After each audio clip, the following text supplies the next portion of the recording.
How you doing, and welcome to my channel, or welcome back to my channel, whichever it may be. Now today I'm having a look at the Hot Toys comic book Venom CMS 23.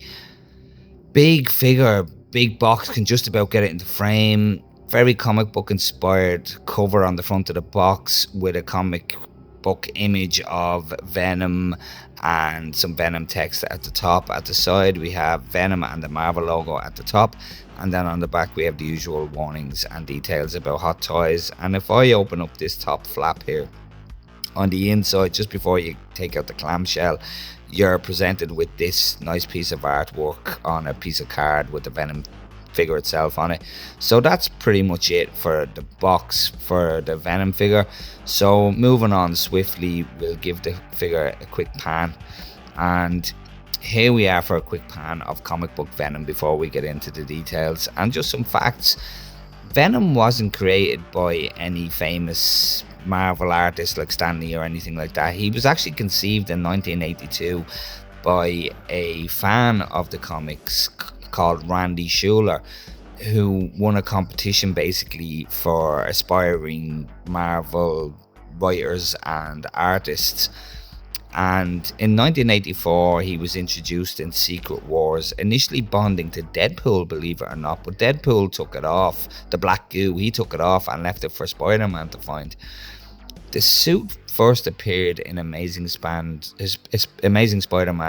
252, number 252, and Peter Parker realized the suit is sentient and removes it with the help of Mr. Fantastic, and the symbiote or the symbiont escapes and becomes angry with Peter Parker for rejecting him, which is essentially why he becomes his enemy or harbors animosity towards Spider-Man or Peter Parker for separating him from.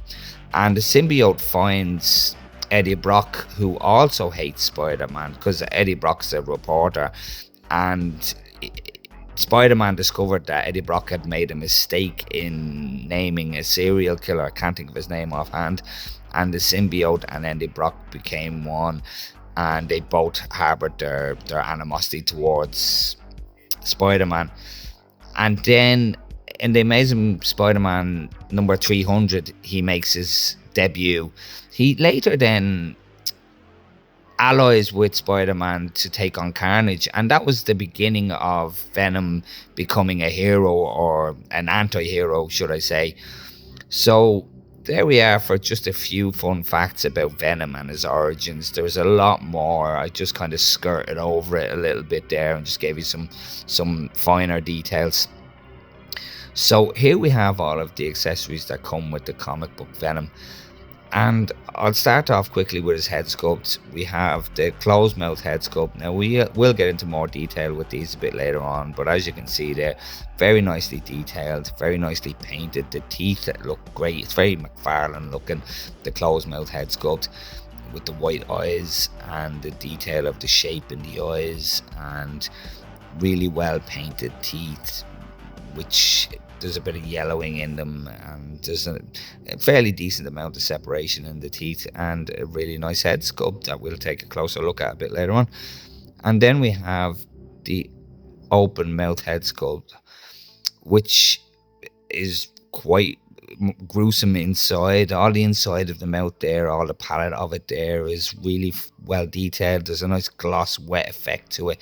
All the teeth are all gruesome and yellow, and we have these interchangeable tongues that just attach on like so, and you can have different effects, you know, in the three separate tongues.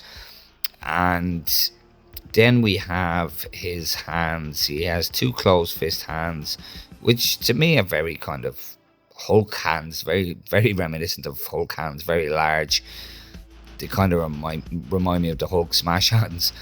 The white piece on the front of them there isn't actually a painted on section. It is sculpted in. There is a relief to it, and so there's some really nice vein work running through them there. I'm not sure if the camera's picking up on that because it's so bright, but there is some nice vein work and texturing and detail running through them.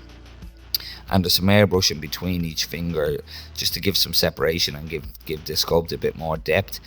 And then we have my preferred hands, which are copies of the Tom Hardy Venom hands. They come with the Tom Hardy ones as well. The clawed hands, really aggressive looking. They're made of rubber. They are sharp at the ends, but they're made of rubber, so they're not going to poke you or anything. But the detail and the texture to them is really nicely done. It really does match, even though these are molded plastic and the body is this kind of rubber. It does match really well. And like I said, again, the same thing with the white patch or rectangle on it is, separate and molded and detailed quite well. Then we have his feet. I'll just grab one of each foot there, and we have from what I believe, I don't have the Tom Hardy Venom, but I think they're the reuse from the Tom Hardy Venom figure. And then these ones here are more comic book accurate ones, so you have a choice there whether you want to use the clawed feet or the comic book looking ones. And again, I'm not looking at I think the camera's picking up on it there, but you can see at the end of the toes there is this blue metallic effect, kind of comic book inspired, but it's very, very subtle. It's not imposing on the figure. It's not something that immediately shouts out at you, that this blue tint is running through it. It's done really subtly, and I really like how well it's done. And then moving on, we have his tentacles that come out of his back, his symbiote tentacles, and this is one with an open mouth. And again, painted really well. I'm not sure if the camera's picking up on that, but inside, the palette of it there is really wet looking. It's got a nice glossy effect to it. The teeth are all done very well. They're yellow, they're gunky, they look the part, and the tongue coming out as well looks really wet and gruesome. And they articulate. There's a wire running through them all, so you can manipulate them however you feel. And then we have this one here, which is slightly different in the sense that it has a closed mouth on it. Again, just as gory with the teeth and the paint running up past where the mouth crack goes, after the teeth. Same thing, you can manipulate it however you like. And again, I'm not sure if the camera's picking up on it or not, but there is a metallic blue effect on the dome of it there. There's a little bit of a metallic blue running down it as well, and at the ends of it there you can really see it here. You can see the bar there where you plug it into his back. There is all this kind of metallic blue shimmer off the end of it. And then this one here, we have the bigger one, again an open mouth with a different tongue gesture, but this one has two more non-headed tentacles, that go into a spike, and it comes out as 3 in 1, and more of that blue kind of tint off it. And if I just grab the figure, let me move these few things out of the way just a second while I slide all of this out of the way, and I'll just grab the figure and just kind of demonstrate here. You can see these little plugs. Now I've left them slightly out just for the ease of me taking them out, and I've only taken these out. This is my third time taking these out. You take these little plugs out, and if you look closely, I hope the camera's picking up on it, the paint is starting to chip off the white from pulling them out and pushing them in. Only 3 times, so it's not something I'm going to be doing very often. I was planning on keeping them with the tentacles in, but I'm worried that's going to cause problems. I had them in for about a week, and I did have to wipe off the white part where the tentacles had kind of, there was like a black residue left on the white, and thank God just with a wipe it came off and there wasn't any issues. But I can see there's some paint chipping just coming from unplugging and plugging them back in, but these generally just plug in. If I don't knock any lights over while I plug these in, they plug in like so. And then is it this one? There is a specific way they go in, believe it or not. Does this one go in? This one here, for the direction of wherever the head or the spike is gonna go. And then this one obviously goes in here, I believe, if I can get it lined up right. There we are.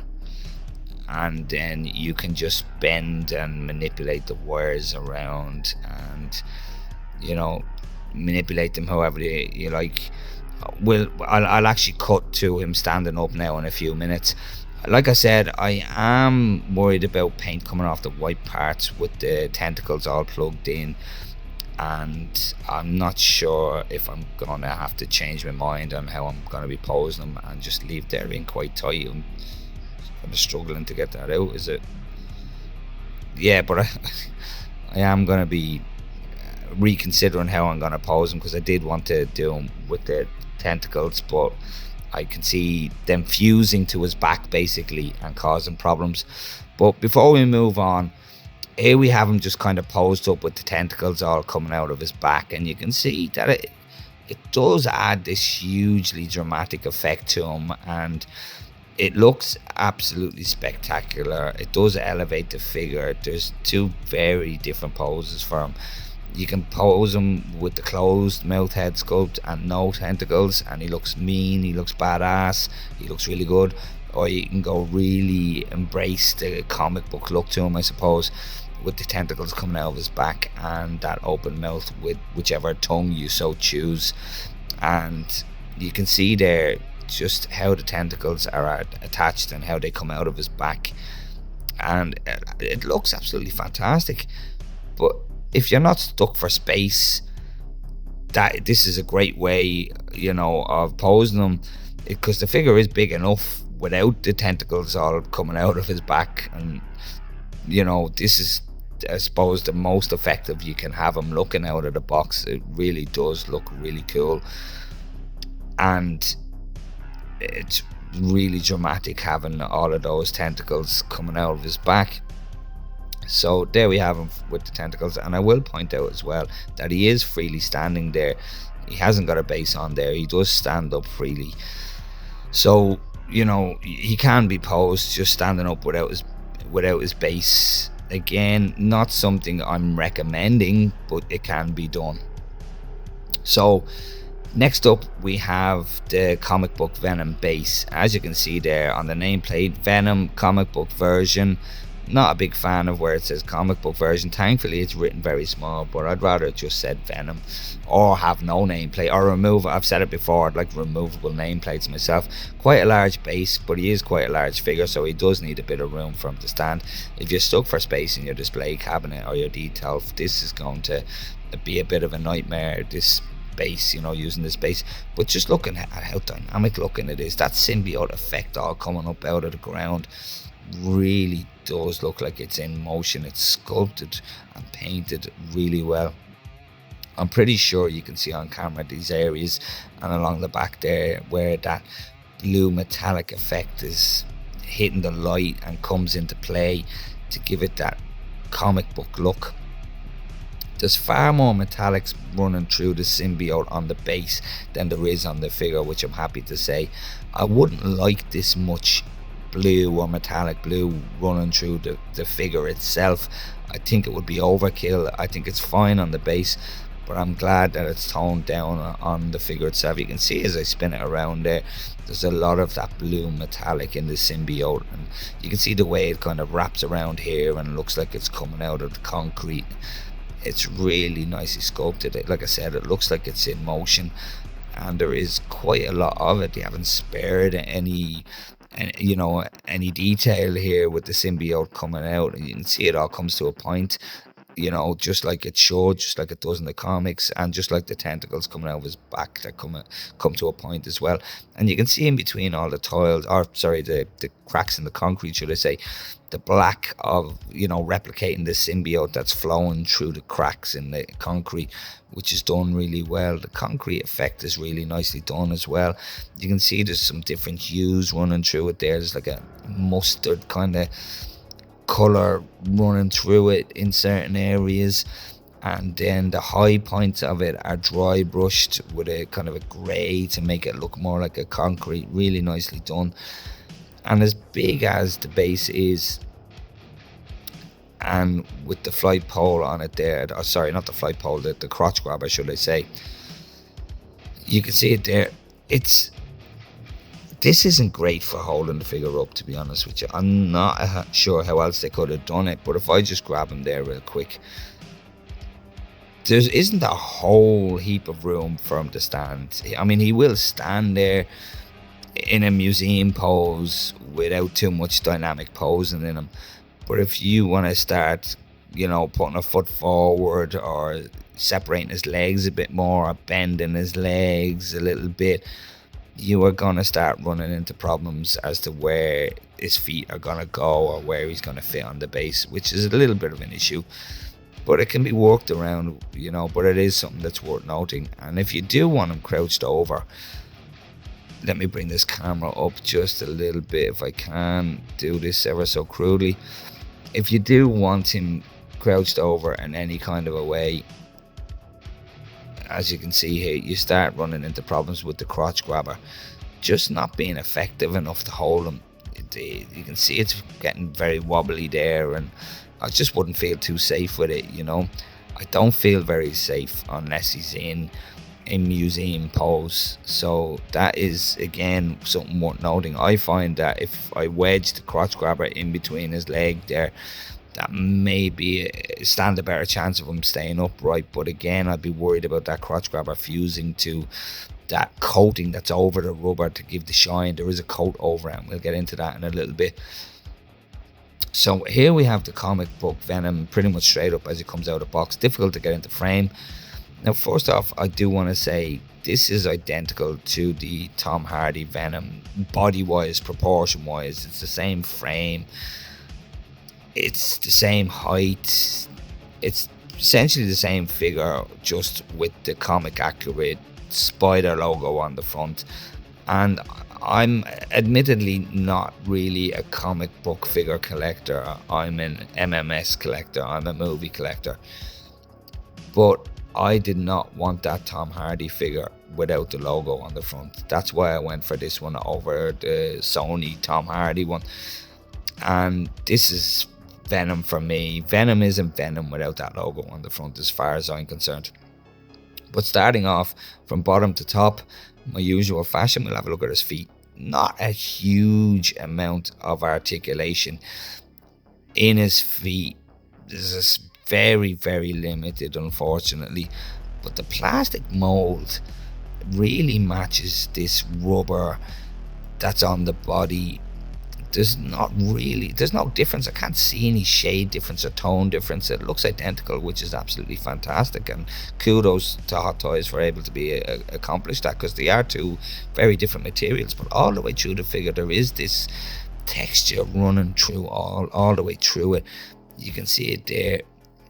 It's textured everywhere, which looks amazing. It looks great. One of my gripes is, and I'm not sure how avoidable it is if you do overbend the leg, you do get this lump here bulging out at the side, which isn't ideal. It's not great aesthetically to have this little bit bulging out if you overextend the leg, because of the rubber that's put over this frame underneath.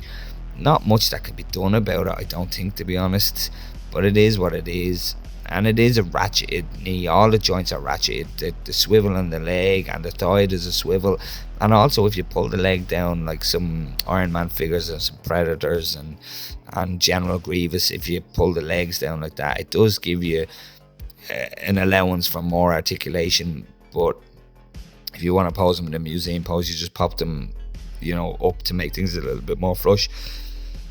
But I wouldn't recommend over-articulating this figure. And you can just see another thing that I mentioned as well, just subtly running through it all, is this metallic blue running through it, in hand, looking straight at it. They're very, very subtle. It's very subtle. You can just see when the light catches it there, running up the tricep, and there is just this metallic hints that they're not extremely obvious. I was worried that they were going to be extremely obvious and make them look very comic bookish, but it doesn't. It blends in so well, and it's just done at the right amount. The logo on the chest, as a lot of you may know, there is varying different logos for the logo on Venom's chest. I think in the video game it's different, and some adaptations it's different. To me, this is the accurate one for me. This is the only one to have for me. It is a bit sticky. The material is a bit sticky. It is coated. The rubber is coated with this almost, it's like an acrylic spray or paint. If he's over articulate for a long time, let's say if you have his leg, this part of the back of the leg touching off that, over time that might fuse to that and might actually cause problems or take off the coating that's over it. I've actually just noticed from over articulating them that I have created a little bit of a crack in that coating that is put over the whole figure to create the shine. There's this like clear acrylic lacquer that's put over it to give it the shine, and I've cracked it. Unfortunately, I made a huge mistake there of over articulating, and I've cracked that lacquer or that coating that is over the rubber to give it the shine. Unfortunately, I do have a crack line in it there, which isn't ideal, and I'll never be doing that again, and I hope it doesn't extend. And what I've just put up here, as you can see there if you look closely, I have actually damaged him from over articulating him. You can see that little patch there where that coating I just described that's over the whole figure, that clear acrylic, has rubbed off. The circle part there is rubbed off from articulating them, and where the arrow is there, it basically sat against where the arrow is there for about a week, and when I moved it back, it peeled off the lacquer or the coating. So I don't suggest over articulating them at all. But back to the chest, this is Venom for me, and even at the back there the logo is as it should be in my opinion. You can see the sections there where the tentacles or the tendrils plug in there. Not ideal, but it is at the back, so it's not too bad. But this is one figure that if you do over articulate, this material is going to degrade, as I just showed you there. And unfortunately, you know, I can't take my eye off this back leg now, and that damage I just showed you there on the upper leg as well. So learn from my mistakes. If you do have this figure, really do not over articulate it. He's not designed to be over articulated, which is unfortunate. Although he does have an ab crunch, he does have a bit of a twist, and he does have, you know, a swivel from side to side, left to right, up and down. And even at the arms, if you do pull the arm out to get some clearance, you know, if you do want to articulate, you just pull the arm out and raise them up so that none of these joints here are touching off each other for them to end up fusing together and taking that coating off. If I was to leave that up there like that, pushed in, I'm pretty sure that that would fuse to that. And even in the packaging, there's plastic in between all the joints to stop them from fusing together in the box. So it does have its limitations. Even though it is an articulated figure, it still does have its limitations, and I am kind of kicking myself for leaving them posed for a week in that position where I took off the lacquer and the back of the leg there that I just over articulated. As I said, the blue tint running through it is really, really nice, and aesthetically in a museum pose, I'm very pleased with it. I'm just very nervous of that coating peeling more or fusing together, but that the frame underneath it is all very solid, even though there's this rubbery shiny effect on it. And as I said, the texture running through the whole thing is absolutely fantastic. The definition in the muscles and even the bicep, you know, it does, even though it is one sleeve, it does have a bit of swivel in the bicep. If I can get it to rotate. This one is very, very stiff. That doesn't want to rotate on me. Let me try the other arm. Yeah, there is a bit of a bicep swivel, a slight little bicep swivel on it, and it is ratcheted, as you can see there. If I can get that into frame a bit better, there is that, just that slight little bit of bicep swivel, just to bring the arms in or out a little bit. It's not a huge range of motion, but there is some articulation to it, and more than it looks. You know, But as I said, I don't recommend over articulating them. I would just be more or less, from what I've experienced with them, just leaving them in a museum pose at this stage. So here we are with the head sculpts. The head sculpt number 1, the closed mouth head sculpt, in its own right is absolutely fantastic. And if he only came with this head sculpt, with the closed mouth head sculpt, I would have still bought it. I would have been just as happy. Well, maybe not for the money I spent on it. Maybe if it was $50 or $60 cheaper and he only came with this head sculpt, I'd have still bought him. It's a fantastic head sculpt. It does work off magnet, and it does have a foam insert on it there to keep everything from moving by themselves. And it is quite a strong magnet. It's probably one of the stronger magnets I've seen on a Hot Toys head sculpt. You know, some of the Batman figures, the magnet is very weak. The Robert Pattinson one, in my opinion, was way too weak, and the head would just droop down by itself. The detail in the eyes look absolutely fantastic. I'm not sure if the camera's picking up on this, but it's not quite a white if you look at it compared to the actual white on the chest piece. Again, I don't think the camera's doing it any justice. It's ever so slightly off white, and around the edges of it are even more off white. I really don't think that's picking up on camera, but it is there. And the separation in where the jawline ends, or the slice in the mouth, is on point. It looks great. And the details of the gums going right up into that crease are absolutely fantastic. The teeth are done very well, although there isn't a huge amount of separation in them. There shouldn't really be, because when he closes his mouth, the teeth do all form together. But you can see there's enough separation in them there to be able to tell which are the lower and which are the upper teeth. And again, that it's not exactly the same on either side. Where it goes up into the jaw, that extended piece is slightly more closed than this side. This side is a bit more red as well. So there is subtle differences to it, but you can see the teeth there. There is enough separation to the teeth to be able to tell which are the upper and which are the lower. And he does look very menacing, and he looks quite accurate in my opinion. Very McFarlane looking, if you ask me. Very McFarlane design looking. The eyes have the right kind of shape to them, curling right up to the top of his dome.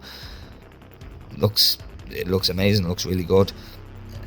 It is an absolute viable option. If he only came with this head sculpt, it still would be a great looking figure. But moving on to the more aggressive dynamic head sculpt, I suppose, and the head sculpt I will be using, here we have the open mouth head sculpt, and I am going to, for looking at it for now, I am going to remove this tongue piece out just so we can see a better look at the inside of the mouth. And that mouth, as you can see, is quite wide, it's quite far, open, it's quite accurate, it's exaggerated like it should be. The teeth look really sharp, they're nice and gruesome, and there's a lot of staining in them, and in the tops of them, running down to a more kind of a more ivory looking color down the ends. They are all jagged, they're different lengths. At the bottom there, they're different lengths. It looks absolutely fantastic. They look on point. They get smaller as they go back, as they should. He's got his 2 fang teeth at the front there, which again looks on point, looks great. And inside of the mouth and the palate there's no attention to detail spared. There is a lot of gore in there, and it looks very wet looking and glossy. And we've obviously got the magnet in the middle there for the tongues to attach to.